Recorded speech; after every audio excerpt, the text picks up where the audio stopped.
El estómago, el intestino delgado, el colon, el hígado, la vesícula, el vaso están dentro de esta cavidad y varios de estos se encuentran suspendidos por el mesenterio. En cuanto a las reflexiones peritoneales y las inserciones mesentéricas, estas van a dividir el espacio intraperitoneal y las vías en compartimientos, extendiendo pues el exudado a sitios que suelen estar a distancia de donde se originan. El mesocolon transverso va a dividir la cavidad peritoneal horizontalmente en un espacio superior y otro inferior. El epiplón mayor, que va desde ese mesocolon transverso y el borde inferior del estómago, va a cubrir la cavidad peritoneal inferior y a separarla de la superior. Y el mesenterio del intestino delgado va a dividir el espacio peritoneal inferior. En cuanto a las reflexiones y recesos, este es como un esquema de las reflexiones peritoneales posteriores. Vamos a tener aquí con el número 1 la transcavidad de los epiplones, el espacio de Winslow, el agujero de Winslow con el 2. Con el 3 vamos a tener el Morrison. Acá en el 4 va a estar el ligamento triangular. El 5 y el 7 son los espacios subfrénicos, el 6 el ligamento frénico, el 8 va a ser el freno cólico, que va a ser también como esa división a nivel izquierdo. El 9 es el colon descendente, el 15 el rector, 16 la vejiga. Con el 10 vamos a tener el intestino delgado, con el 11 el colon ascendente, el 14 el transverso y el 12 el duodeno. En las de la derecha vamos a tener con el 1 el espacio subfrénico, el 2 es el hígado y el 3 sería el subhepático. El 5 va a ser el transverso, el 4 va a ser el riñón derecho. Con el 6 pues vamos a tener también la transcavidad, esto va a ser como el 10 va a ser el epiplón y va a ser como la división de los órganos que están dentro de la cavidad peritoneal y retroperitoneales. En cuanto al flujo peritoneal, pues el líquido que se introduce en el espacio peritoneal derecho superior va a gravitar hacia la bolsa de Morrison y después al interior del espacio subfrénico derecho y a lo largo del surco paracólico derecho hasta llegar al receso pélvico. El del líquido que está en el espacio peritoneal superior izquierdo se produce sobre todo hacia el espacio subfrénico izquierdo porque, como les decía, ese ligamento frenocólico va a hacer que sea más difícil que haya un flujo por esta cavidad. El líquido que está en la cavidad inferior va a gravitar primero hacia el receso pélvico, luego asciende, independiente de que la persona esté en supino o en bipedestación, por el surco paracólico derecho hacia el espacio subhepático derecho, sobre todo en la bolsa de Morrison, y el líquido que asciende del espacio pélvico por el paracólico izquierdo también va a ser mínimo por el mismo freno cólico. En cuanto a las características de esa cavidad peritoneal, pues está recubierta por una membrana serosa, la extensión se aproxima hasta la piel. Esta está hecha por una monocapa de células mesoteliales planas, debajo van a estar los vasos linfáticos, los vasos sanguíneos, los nervios, y va a tener una cantidad de menos de 100 mililitros de líquido, que solo es el necesario para que las vísceras no rocen y se puedan mover adecuadamente. El líquido usualmente es ceroso amarillo claro, con una densidad baja, menor a 1016, y pocas proteínas, que normalmente son menores a 3 gramos por decilitro, principalmente por albúmina. En este no hay fibrinógeno, los leucocitos usualmente son menos de 250 milímetros cúbicos, y no coagula porque, a menos de que haya una punción traumática, pues usualmente los hematíes son muy bajos. En cuanto a la clasificación de la peritonitis, la vamos a clasificar inicialmente según su origen. Se clasifica en primaria o espontánea, aquellas en las que no se documenta una alteración macroscópicamente visible de la integridad del tracto gastrointestinal. Usualmente son monobacterianas, son el 1% de los casos. Se da principalmente en pacientes cirróticos y ascíticos, con pacientes que tienen enfermedades autoinmunes o enfermedades renales. Y dentro de este subgrupo de pacientes que tienen alguna predisposición a la cirrosis o ascitis, en hospitalización se ha visto que llegan a ser hasta el 15 o el 30% de los casos. El riesgo de sufrir una peritonitis primaria es mayor entre más avanzado es el estado de la cirrosis, sobre todo en pacientes con Shaypul clase C. También aumenta en los pacientes con hemorragias digestivas si previamente han tenido una peritonitis primaria o si tienen un estado hipoproteico o hiperbilirrubinémico. En cuanto a la diálisis peritoneal, digamos que es una controversia todavía su clasificación. Nosotros usualmente lo clasificamos como una peritonitis primaria. Sin embargo, las nuevas guías dicen que debería ser considerada una peritonitis secundaria porque pues igual hay ya una injuria sobre el peritoneo. Pero por ahora pues nosotros lo manejamos como una primaria. La peritonitis secundaria, digamos que es en la que nos vamos a centrar realmente el día de hoy porque el tema es muy amplio, es la que se produce como una respuesta inflamatoria o supuratoria del peritoneo secundaria a una agresión directa. Usualmente se produce tras una complicación intraabdominal, puede ser, como vemos en la imagen, por varias rutas. Puede ser una diseminación hematógena, puede ser por un absceso, puede ser por una perforación de una víscera hueca, por una transmisión linfática, y también se puede dar desde una peritonitis localizada o un absceso intraabdominal que posteriormente se difunda. Esto vamos a ver en un. Usualmente este tipo de peritonitis requiere manejo quirúrgico para su corrección. En cuanto a la terciaria, usualmente se da en los pacientes que han sido operados por una peritonitis secundaria, que tienen o una mala respuesta al tratamiento o que a pesar de que se hizo el manejo adecuado, que se revisó, no se encontró un foco definido. Usualmente este es por microorganismos menos virulentos o iguales que la secundaria, pero tienen mucha más resistencia, y en estos casos, especialmente en los pacientes que tienen más de 3 lavados peritoneales, ya se encuentran también infecciones fúngicas. La otra clasificación que tenemos es según el compromiso del paciente, puede ser no complicada o complicada. La no complicada es en un paciente estable y la complicada es la que conocemos como sepsis de origen intraabdominal en un paciente que ya presenta un deterioro en su estado que requiere manejo o con vasopresor o con algún tipo de soporte adicional. Puede ser localizada, que es la que decíamos que son los abscesos intraabdominales, que solo están en un cuadrante del espacio peritoneal o cerca de la víscera que los produjo, o generalizada, pues cuando ya se hace una diseminación. Y puede ser aguda, que son la mayoría de las secundarias que ya hemos dicho pues que se dan por un daño en alguna parte del tracto gastrointestinal, o crónica, que principalmente es la tuberculosa y una paroxística pues de origen heredofamiliar, pero pues principalmente en esos pacientes que presentan alteraciones repetitivas, hay que descartar que sea por tuberculosis. En cuanto a la microbiología, en la peritonitis primaria vamos a tener que en los pacientes cirróticos principalmente van a ser enterobacterias, E. coli, Klebsiella y Streptococcus y Enterococcus. Y en los pacientes con diálisis peritoneal, principalmente Staphylococcus, es raro que en estos pacientes haya enterobacterias. En cuanto a la peritonitis primaria, digamos que hay como una variante.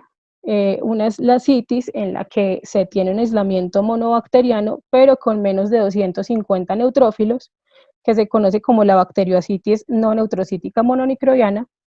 Y hay otro caso en el que se tienen más de 250 neutrófilos, lo que habla de una infección, pero que no se consigue aislar ningún microorganismo del cultivo, y eso se conoce como ascitis neutrocítica con cultivo negativo.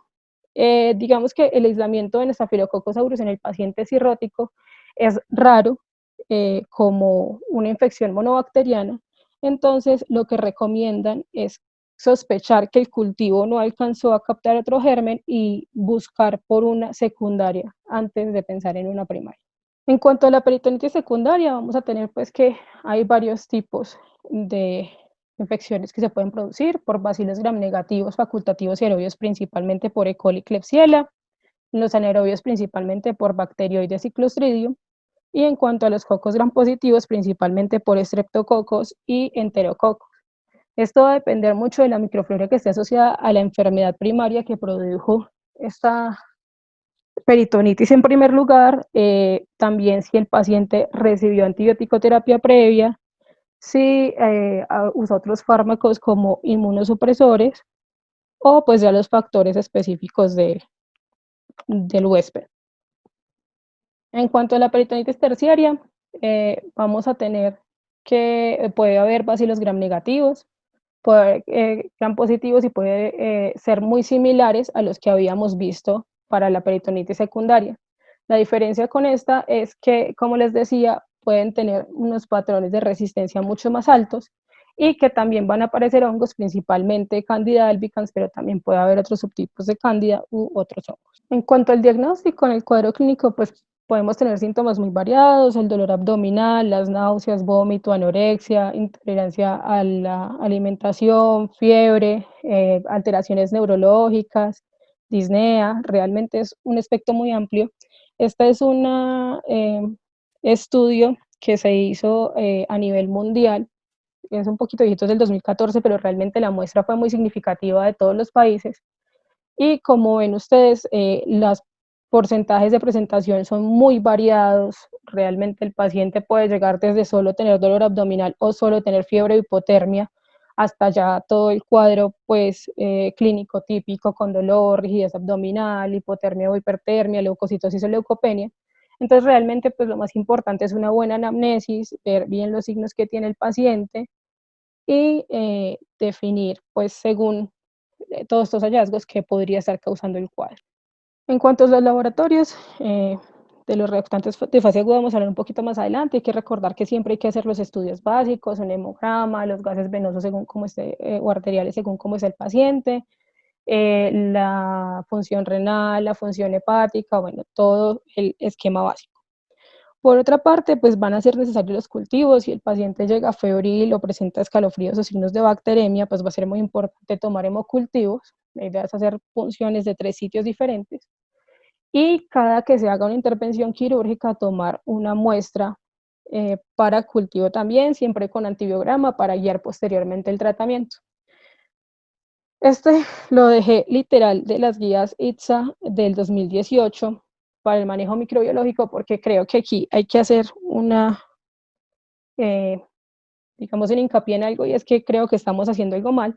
Estas recomendaciones están basadas pues, en múltiples estudios a nivel mundial, y lo primero que recomiendan ellos es que en el laboratorio necesita la muestra, no solo un hisopo de la muestra, y esto pasa, por ejemplo, en sitios como en el CES, que usualmente se usa un culturete, pues que es un hisopo, en vez de enviar la muestra completa. Entonces lo que ellos recomiendan es que siempre se envíe una cantidad adecuada del líquido para que se puedan hacer todas las pruebas necesarias. Y que además de esto, cuando haya un absceso, la idea es mandar una muestra de esa pared de ese absceso, porque va a ser más fácil hacer la identificación. Y en el caso de que no se pueda la pared del absceso, pero que veamos un tejido que está comprometido y no necrótico, también se puede enviar este, porque va a ayudarnos a hacer la determinación del germen. Por otra parte, lo que puede pasar es que si se toma solo el líquido purulento, no se revela el agente etiológico, porque los polimorfonucleares pueden haber destruido pues todas las bacterias que estaban ahí. Entonces, la idea es que en este caso se tomen 2 muestras, una del líquido purulento y otra de un líquido que puede estar más claro cercano a este, que por diseminación va a ayudar más a la determinación. En cuanto a los reactantes de fase aguda, este es un estudio del 2018 que comparó la PCR, el lactato y la procalcitonina.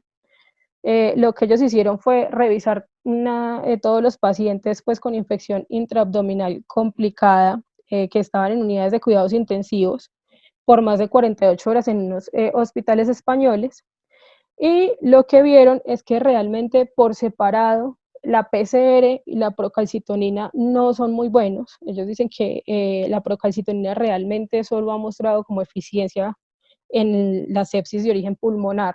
A nivel abdominal puede tener muchos falsos positivos y negativos, igual que la PCR, depende de la depuración del lactato y depende de varias cosas más. Y por otro lado, el lactato solo da resultado, digamos que en las primeras 24 horas del manejo, es como cuando tiene su mejor sensibilidad y especificidad. para guiar como la reanimación inicial, pero posteriormente, según la reanimación, puede cambiar mucho en cuanto a su depuración, entonces ya no va a ser tan buena para predecir.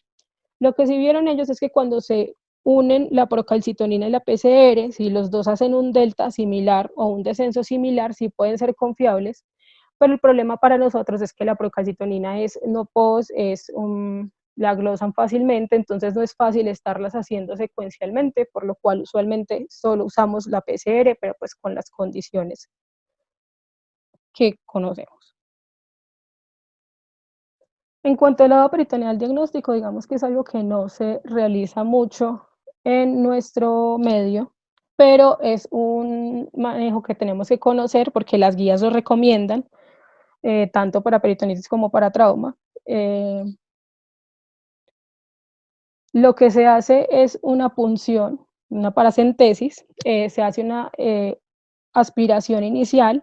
Si estamos seguros de que la punción no fue traumática y se extraen 10 mililitros de sangre roja, se considera directamente que hay que operar al paciente. En caso contrario, lo que se hace es infundir 1 litro de solución salina normal tibia, se hace un movimiento del abdomen como para que ese líquido se difunda y posteriormente se aspira nuevamente. Y si en este líquido se encuentran más de 100.000 glóbulos rojos o más de 500 leucocitos, se encuentra una concentración de amilasa o bilirrubina superior a la que hay en el plasma, o se encuentran bacterias, bilis o partículas de comida, hay un 90% de probabilidad de que ese paciente tenga una peritonitis quirúrgica, por lo cual debería ser llevado a un manejo. En cuanto a las imágenes, digamos que depende del estado del paciente. Si el paciente está inestable, pues la idea es hacerle imágenes. Si el paciente está estable, depende de la clínica que estemos sospechando. Por ejemplo, en el caso de que tengamos una sospecha de una perforación gástrica duodenal, les damos una radiografía de tórax, encontremos un neumoperitoneo, pues la idea es hacer el manejo quirúrgico directamente. O en el caso en que estemos sospechando una patología biliar, pues hacíamos una ecografía que nos podría mostrar una colecistitis o una perforación de la vesícula biliar, que también nos podría guiar hacia el manejo. Y la herramienta más grande que tenemos en estos pacientes es, mientras estén estables, es la tomografía, porque nos puede mostrar desde la peritonitis localizada los abscesos intraabdominales, como en este caso, pues que vemos los abscesos hepáticos ahí, hasta pues lo que nos esté produciendo una peritonitis en el caso de que ya esté más generalizada. Y también nos va a servir para determinar si se puede hacer un manejo mínimamente invasivo o si el paciente definitivamente tiene que ser llevado a un manejo invasivo. Contra la laparoscopia, que también es un método diagnóstico, vamos a hablar más adelante, pues dentro de la terapéutica. Vemos que lo otro de lo que queremos hablar en este tema son las escalas pronósticas. Entonces, recordar que desde que salió la campaña de Surviving Sepsis, la última que fue la 3, se hablan del SOFA y el Quick SOFA. Dentro del SOFA vamos a tener que los parámetros que se tienen en cuenta son el respiratorio, el coagulación, el hepático, el cardiovascular, el neurológico y el renal. Y si estos varían más de 2 puntos en la escala que tenemos acá, pues se va a considerar que el paciente está cursando pues por una sepsis, pero se aplica abdominalmente a que sea de ese origen si tenemos alguna sospecha. En cuanto al Quick SOFA, pues inicialmente se había dicho que era más fácil de hacer porque solo tiene en cuenta el neurológico, el hipotensión o taquipnea, y con más de 2 puntos se consideraba pues que era similar al SOFA, pero los estudios posteriores han mostrado que realmente es mejor el SOFA que el Quick SOFA, pero puede ser adecuado como para cuando el paciente ingresa y todavía no tenemos manejo.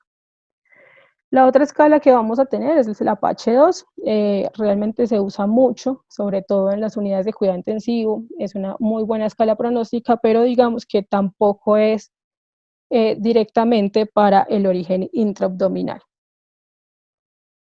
El índice de Mannheim sí es directamente para el manejo de peritonitis, también se usa indirectamente, digamos que es un uso no avalado, pero se usa mucho para definir si el paciente se deja con un abdomen abierto. Se considera que el paciente tiene un estado de gravedad por encima de 26 puntos, que van a clasificarse según su edad, si es mayor de 50 años, si es femenino, si tiene déficit orgánicos renales, pulmonares, shock o un hilio paralítico, si tiene una enfermedad tumoral, si es posoperatorio, si es de origen no colónico y según el tipo de peritonitis que tenga. Entonces, en estos estados de gravedad, digamos que nos indica dos cosas, una es mortalidad y la otra es que nos estaría hablando de lo que el paciente se beneficia de un manejo con un abdomen abierto. La otra escala que se puede usar, que realmente no es muy conocida, pues por lo menos yo no la conocía, es la CEPIRO, que es la Calgary Predisposition, Infection Response and Organ Dysfunction. Y esta lo que va a ver es en cuanto a la predisposición, si el paciente es mayor de 65 años, si tiene alguna comorbilidad, sea cardíaca, renal o pulmonar, si tiene leucopenia o hipotermia, o si secundaria a la infección tiene una disfunción cardiovascular, respiratoria, renal o del sistema nervioso central. Si esta está por encima de 6, se considera que el paciente también tiene una alta mortalidad. Esta otra escala, que es la de la Sociedad de Cirugía del Oeste, me pareció muy buena. La traje inclusive pues como con 2 estudios validatorios. Lo que va a ver, digamos que también es el paciente de entrada, sin laboratorios, según su edad, su inmunosupresión, si la infección es adquirida en la salud, cómo está el paciente cuando llega, cuál es el origen de esa infección intraabdominal y si por alguna situación hubo una demora para iniciar el control de la fuente. Los estudios, pues traje como el más grande, que fue con el que se avaló, que fue en el 2015, que se llamó el WIS, y otro que se hizo posteriormente en el 2018. Y lo que encontraron es que, pues, sobre todo el WIS fue con un estudio que se realizó multicéntrico en 132 instituciones, con más o menos 4.500 pacientes, y lo que ellos encontraron es que independientes todos los factores, pues los estudiaron aparte y todos tenían una P significativa, pero además que uniéndolos con un puntaje por encima de 6, tenía una sensibilidad del 89%, una sensibilidad y una especificidad del 83%, perdón. Entonces se empezó a usar. Digamos que para definir cuál de todos estos se puede usar, porque la idea es que siempre las historias clínicas vayan acompañadas de una clasificación y nosotros realmente se nos olvida hacer las clasificaciones. Ellos insisten mucho en que es necesario por dos cosas, una para objetivizar el manejo posterior, porque con base a lo que el primer cirujano haya visto y haya escrito en su historia clínica se puede ver cómo va el paciente, y segundo, por las partes médico-legales, porque es más fácil justificar, por ejemplo, una mortalidad.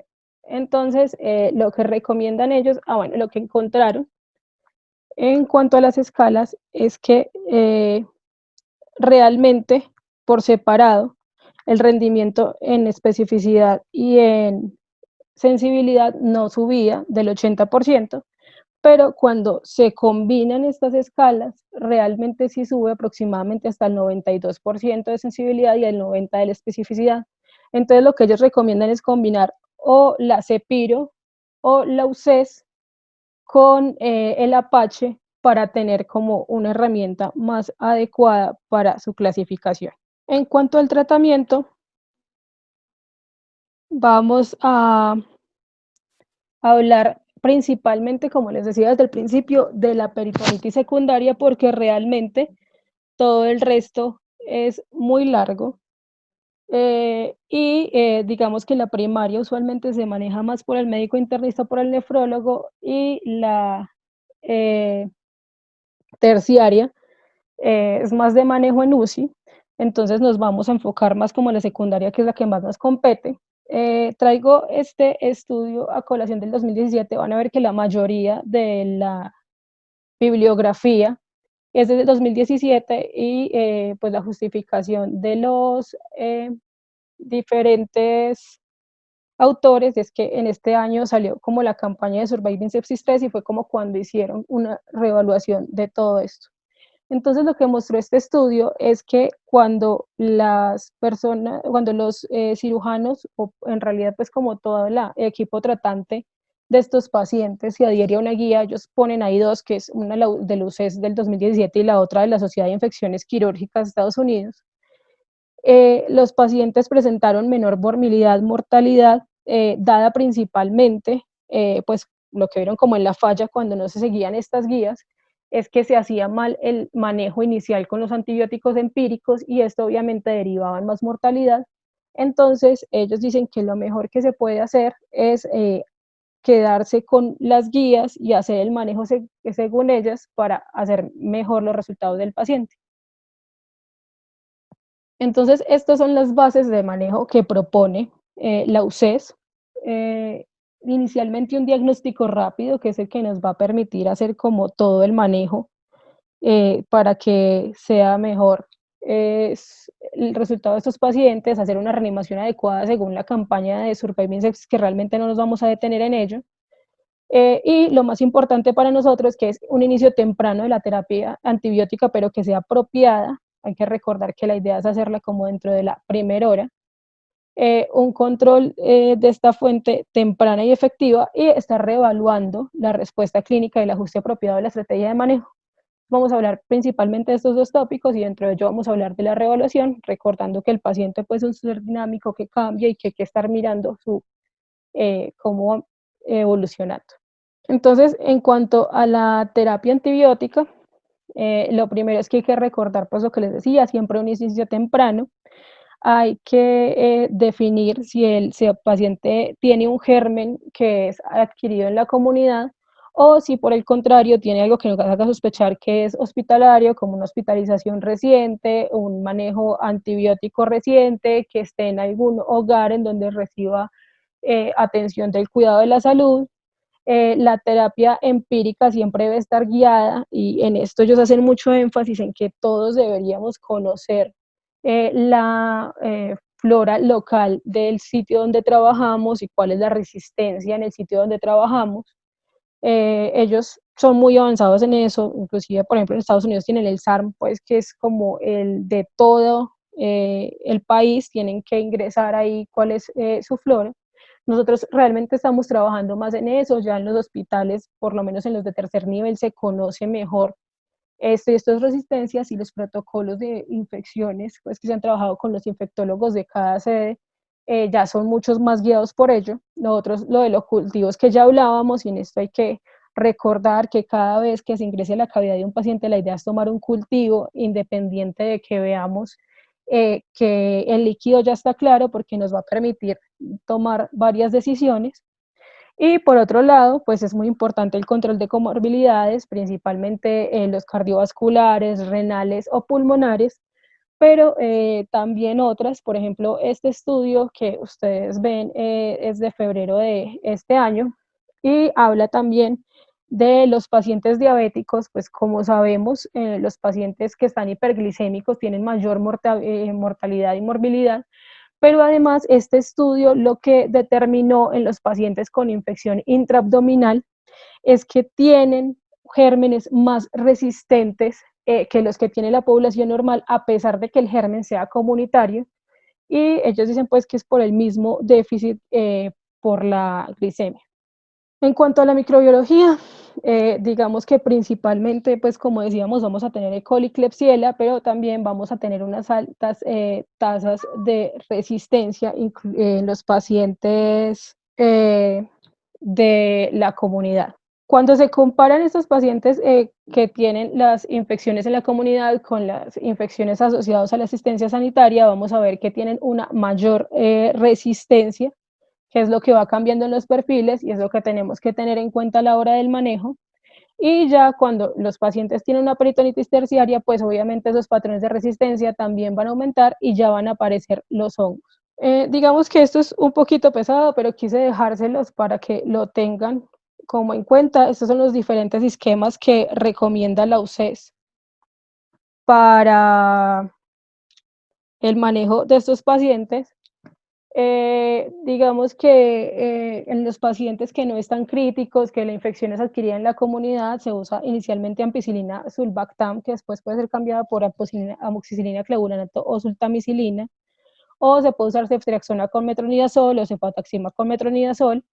Si tienen alergia a los betalactámicos, pues las guías dicen que se puede usar ciprofloxacina, metronidazol, pero lo que dicen varios estudios publicados en la revista Infecto es que para Colombia la tasa de resistencia a ciprofloxacina es muy alta, llegando a ser incluso del 60%. Entonces ellos dicen que en vez de la ciprofloxacina podíamos usar moxifloxacino o levofloxacino inclusive. Y si el paciente tiene un riesgo de infección de un Enterobacter productor de BLE, la idea es usar ertapenem o tigeciclina para ahorrar carbapenémicos. En cuanto al paciente crítico con una infección adquirida en la comunidad, la idea es iniciar con piperacilina, tazobactam o cefepime, metronidazol, y si tiene riesgo de infección BLE, meropenem, doripenem o imipenem. En cuanto a los pacientes que no están críticos, pero su infección es asociada al cuidado hospitalario, se puede iniciar con piperacilina, tazobactam, si hay riesgo de meropenem con ampicilina, doripenem con ampicilina o imipenem, pero lo que ellos insisten mucho es que por la resistencia antibiótica que se está dando, la idea es hacer un régimen ahorrador de carbapenémicos. Entonces, ellos recomiendan usar piperacilina, tazobactam con tigeciclina, que los estudios han mostrado que realmente tiene el mismo cubrimiento, lo único que no cubre pues la tigeciclina es en los pacientes con bacteremia porque no alcanza la concentración en plasma, y la pseudomona, por eso se usaría la piperacilina, tazobactam. Ya en los pacientes con riesgo de candidiasis invasiva, la idea es usar fluconazol, y si tienen alergia a betalactámicos, amicacina.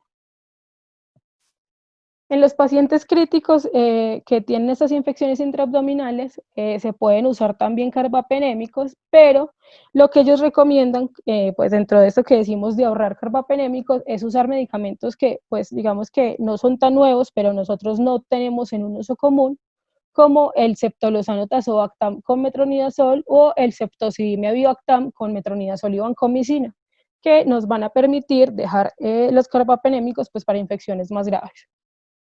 Los que son resistentes a la vancomicina se pueden manejar con linezolid o con daptomicina. Cuando hay riesgo de candidiasis invasiva, se puede usar caspofungina, y pues lo que más recomiendan son las equinocandinas, o en el caso de que no sea posible, anfotericina B. Y si hay una pseudomona meticinoresistente no productora de beta-lactamasas, también se puede usar el ceftolozano tazobactam, o si es Klebsiella pneumoniae productora de carbapenemasas, también con ceftozima avibactam. La otra pregunta que siempre nos hemos hecho con estos pacientes es cuánto tiempo se deben tratar. Entonces, estas son las recomendaciones también de la UCES.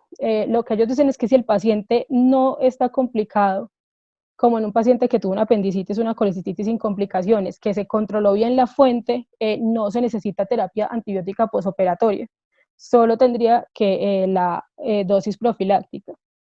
En el caso de que sí haya sido complicado, pero que haya un control adecuado de la fuente, ellos dicen que un ciclo corto, más o menos de 3 a 5 días, la CIS dice que 4 días, y si un paciente después del tratamiento que consideramos adecuado, que es guiado y con un adecuado control de la fuente, después de 5 a 7 días, tiene todavía síntomas de infección, se debe hacer todo el diagnóstico desde el principio, porque puede haber una fuente no controlada que estemos pasando por alto.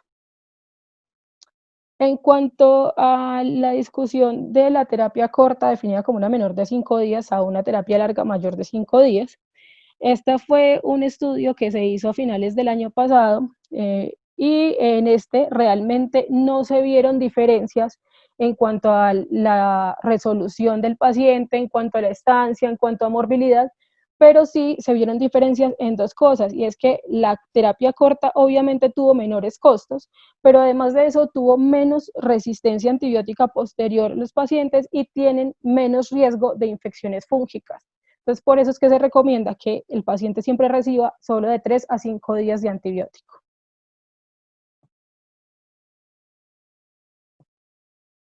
En cuanto al control de la fuente, digamos que también va a tener unos principios.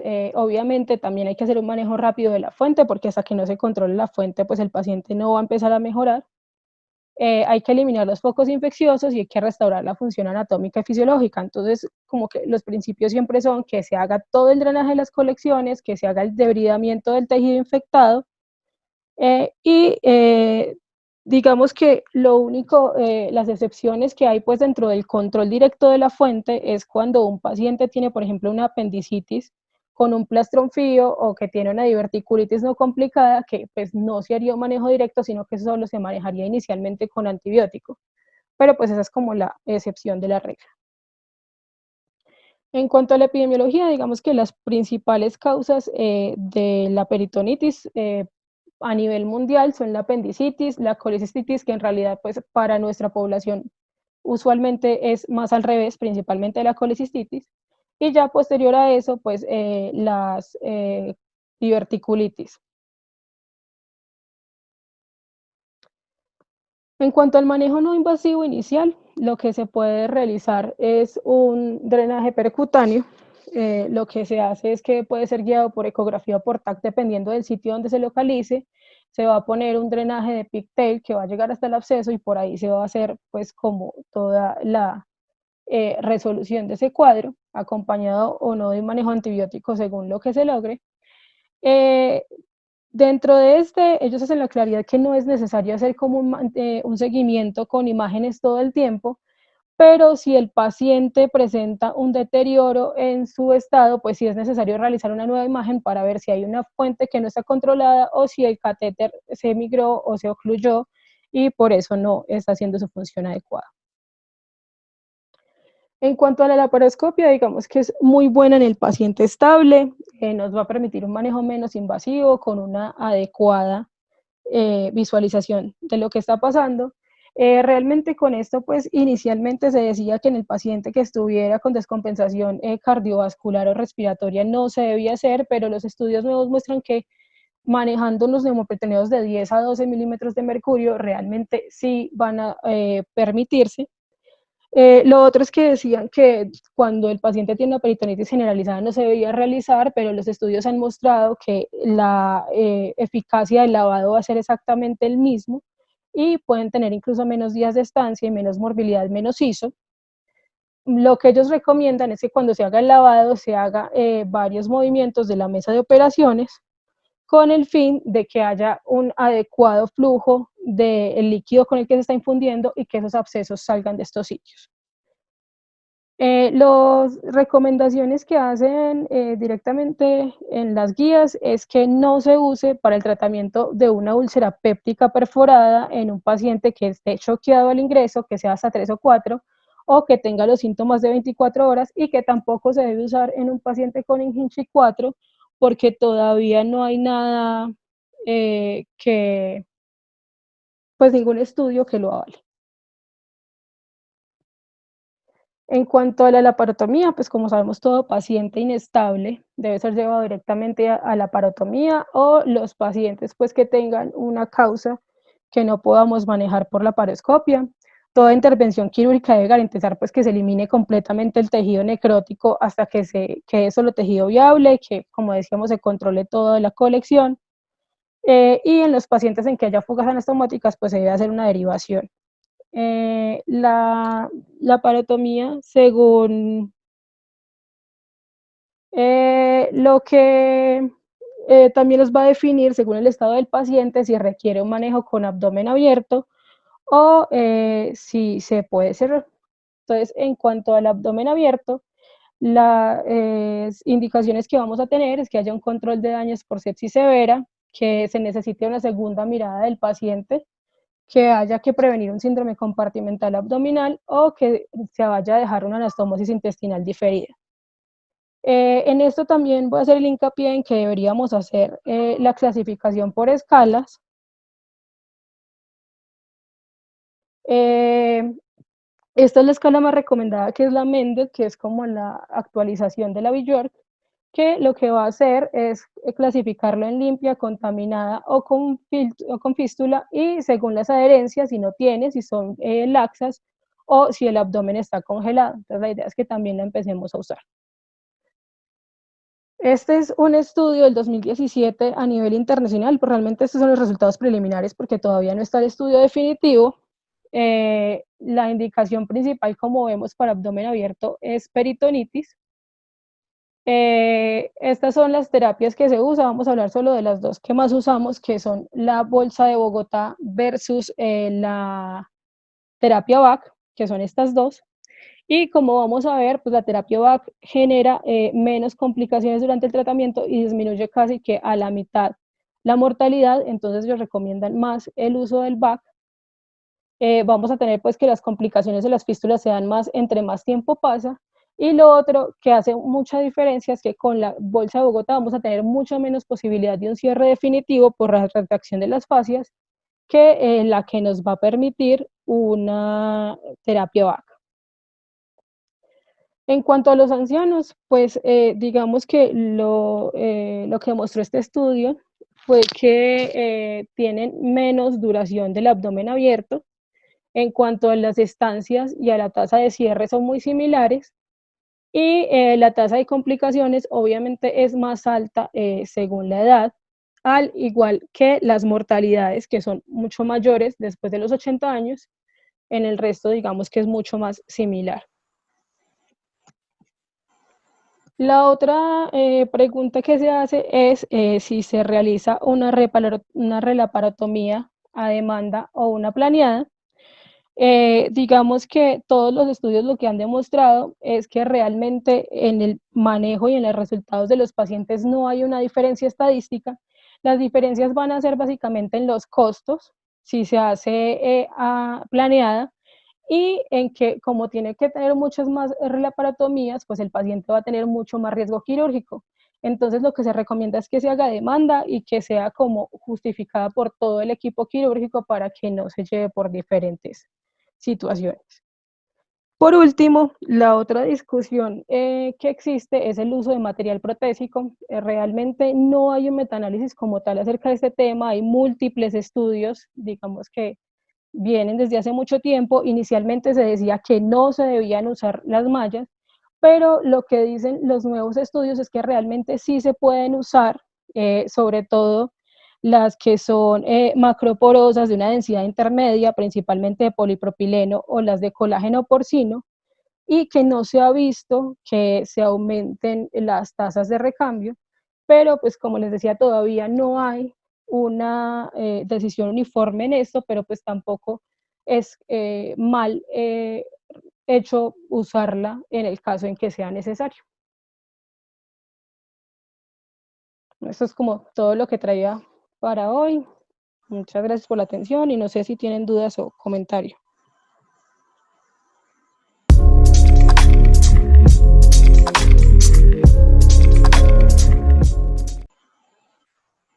Bueno, muchas gracias a la doctora Bobadilla por su presentación. Fue una presentación muy buena y con una literatura muy reciente.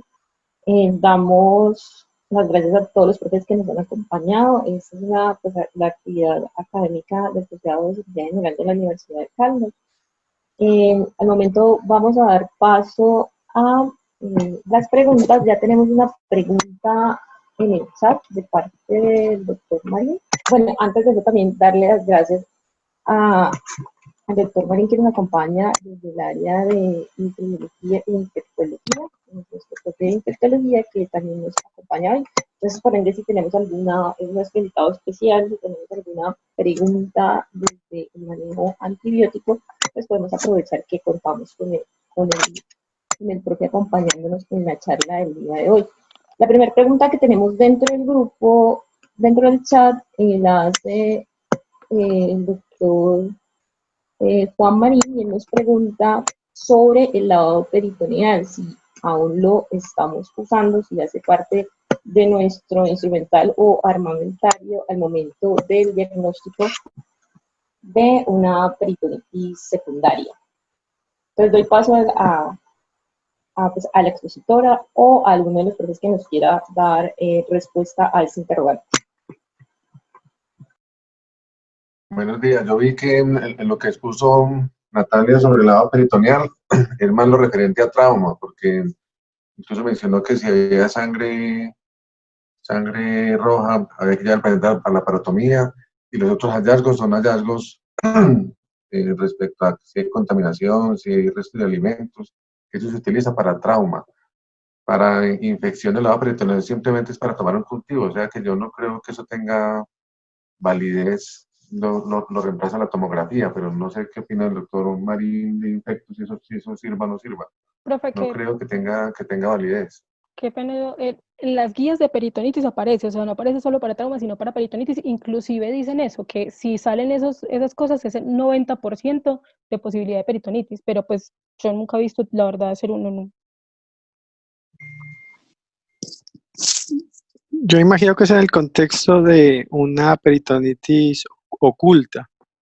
¿Cómo así que una peritonitis oculta? ¿Eso qué es? O sea, cuando tiene sospecha, por ejemplo, en la peritonitis primaria, cuando tiene sospecha, uno por medio del catéter puede hacer un lavado y hace la diferenciación del diagnóstico. Es que ahí no hizo como énfasis si era en primaria o en secundaria.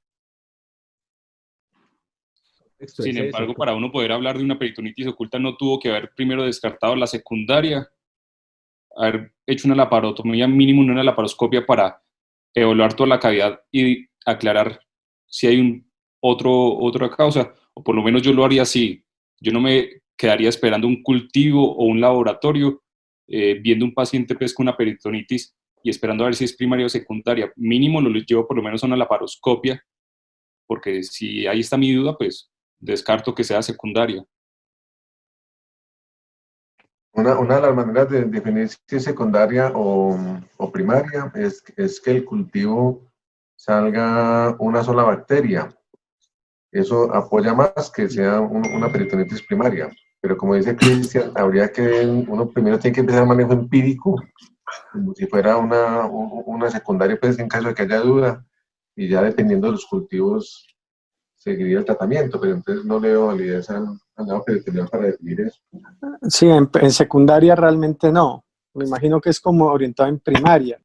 Bueno, muchas gracias a todos por sus intervenciones en esta primera pregunta. Quiero dejar otra pregunta sobre la mesa con respecto a lo que mencionaba la doctora Bobadilla. Ya nos hablaba y está claro que en las nuevas guías del manejo de peritonitis asociada a catéter de diálisis peritoneal, se está planteando o hay un proceso, pues, digamos, en transición de que esta peritonitis asociada al catéter se considere una peritonitis secundaria y no una primaria. Digamos que si tenemos en cuenta la anterior afirmación, la peritonitis asociada al catéter entraría a ser parte del manejo del cirujano general. ¿Qué piensan los profes al respecto? Yo tenía eso como un apunte y pues como una duda. Es porque en realidad yo he visto guías del manejo de peritonitis asociada al catéter. No he visto, usualmente no lo he visto incluido, es primera vez que lo veo así, dentro de la peritonitis primaria. Y siempre lo he considerado, no como una peritonitis primaria, sino como una peritonitis asociada al catéter. Para mí es una entidad aparte. En realidad es la primera vez que veo que la consideran como primaria. Para mí, Sí. para mí es una peritonitis asociada al catéter, porque independiente de que algunos consideren que hay daño peritoneal, es asociada a un dispositivo intraperitoneal, entonces el comportamiento clínico es completamente distinto.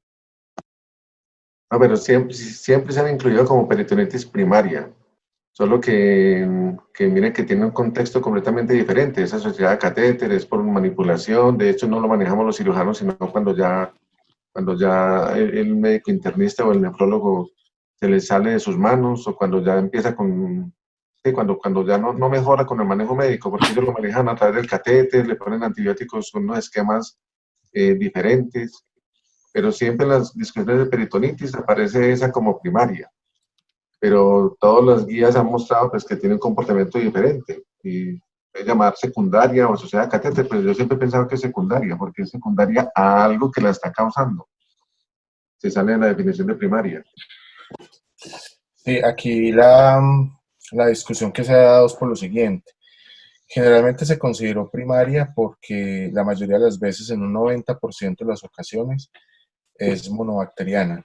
Como lo dijo la doctora Natalia, generalmente se aísla un coco gram positivo, la mayoría de las veces estafilococo. Entonces, por ser monobacteriana se había considerado primaria, pero por la características de ser un dispositivo que entra peritoneo, por eso es que otro grupo lo clasifica como secundaria. En realidad, esa peritonitis debería clasificarse como asociada a un catéter o un dispositivo, y pues si uno va a la distribución anatómica que se acaba de hablar, pues realmente sería una peritonitis secundaria, porque incluso ya estamos encontrando infecciones polimicrobianas en este tipo de pacientes. Yo tengo una pregunta para los profes, pues respecto al lavado peritoneal versus el drenaje solamente o el secado en caso abierto, y si ese es un lavado, objetivamente, ¿con cuánto líquido pues esa sería la cantidad ideal? Pues yo no conozco estudios que digan la cantidad ideal, siempre se ha hecho hasta que uno vea que la cantidad sale limpia, y sí es importante dejar la cavidad seca, porque si no deja espacios con líquido, eso parece que favorece la formación de nuevas colecciones, o sea, tratar de dejarla seca, pero no tengo un dato de cuánta cantidad. Y respecto a solo realizar drenaje, profe, ¿Cómo el drenaje? o sea, no realizar lavado peritoneal con soluciones, solamente drenaje de la peritonitis. Pero es Yo que considero- drenar una peritonitis es muy complejo. Usted puede drenar un absceso localizado, pero usted drena la cavidad peritonitis de 4 cuadrantes, siempre le van a quedar restos de material impregnado sobre la superficie hepática, sobre el estómago, sobre las asas, y usted no queda tranquilo dejando eso así, pues pienso yo, pero no tengo estudios de eso, no sé. Yo sí quisiera participar en las guías que nos compartieron hace poco de apendicitis. Hay un ítem específicamente pues en apendicitis, pero pues en la peritonitis que produce el drenaje, el lavado versus solamente secado de la cavidad, y sí la recomendación a la que llegan específicamente en la peritonitis causada por apendicitis, que me llamó la atención, es que solamente con el secado tienen, o sea que no hay diferencias en la evolución, la morbilidad y la mortalidad asociada en los pacientes que solamente se les hace secado en la peritonitis versus el que se le hace lavado y secado. A mí me llamó la atención porque tradicionalmente hemos hecho eso, como dice el doctor Osorio, que lavábamos hasta que el retorno sea claro y que secamos luego la cavidad y que de pronto no quedaría uno tranquilo. Pero en esas guías específicamente, que son del 2020, sí hablan específicamente en el capítulo de apendicitis, el lavado versus el secado y el solo drenaje. No sé qué opinan los otros participantes.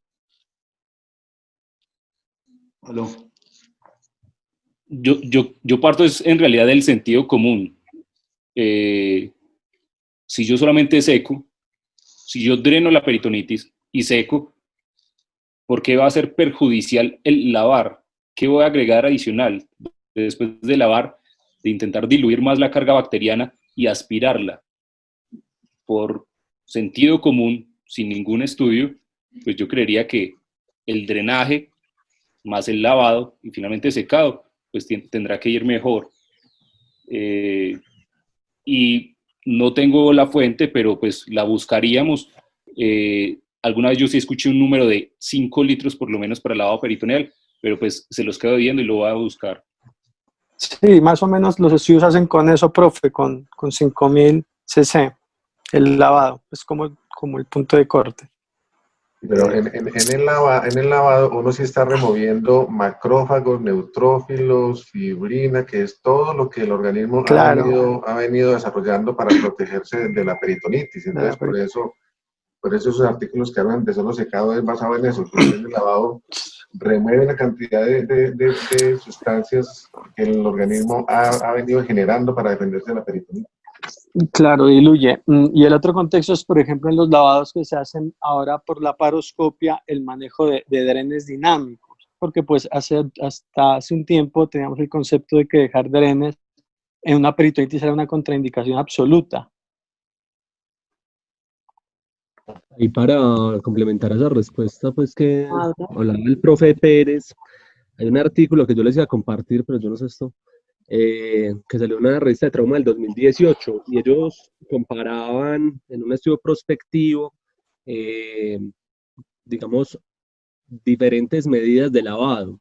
Entre esas compararon el volumen, y entonces ellos determinaron, así como decía Ernei, que posiblemente 5 litros es lo que más se acerca, digamos, a la medida adecuada de lavado, porque esta es la que produce menor tasa de mortalidad, hablando de un 1.4% para ese grupo, eran más o menos 350 pacientes. era el que menos tasa de abscesos presentaba, también con 1.4%, y disminuía el riesgo de infección de la herida operatoria a un 4.2%, y cuando uno lo comparaba, por ejemplo, con 2 litros subía a 18%, y cuando lo comparaba con 10 litros a 7.4%. Eso quiere decir que posiblemente la respuesta al respecto de eso es 5 litros, objetivamente. Buenos días, ¿me escuchan? Sí. Bueno, yo creo que más importante pues es el momento del abordaje. Si uno quiere llegar a un buen secado y a un buen drenaje de la cavidad, lo que tiene que primero es determinar la vía de abordaje de la peritonitis, ¿cierto? Tener en cuenta que si usted tiene una apendicitis ya con signos de peritonitis, para poder lograr un adecuado lavado, pues debe buscar, yo creo que una línea media. Muchas veces hay gente pues que se confía con solamente realizarla por roque, así sea amplia y todo, pero uno definitivamente no alcanza a acceder a todos los recesos y todo para lograr un adecuado lavado. Entonces yo creo que desde ahí uno está teniendo un buen control, si desde que planea la cirugía tiene un adecuado pues acceso. Y lo otro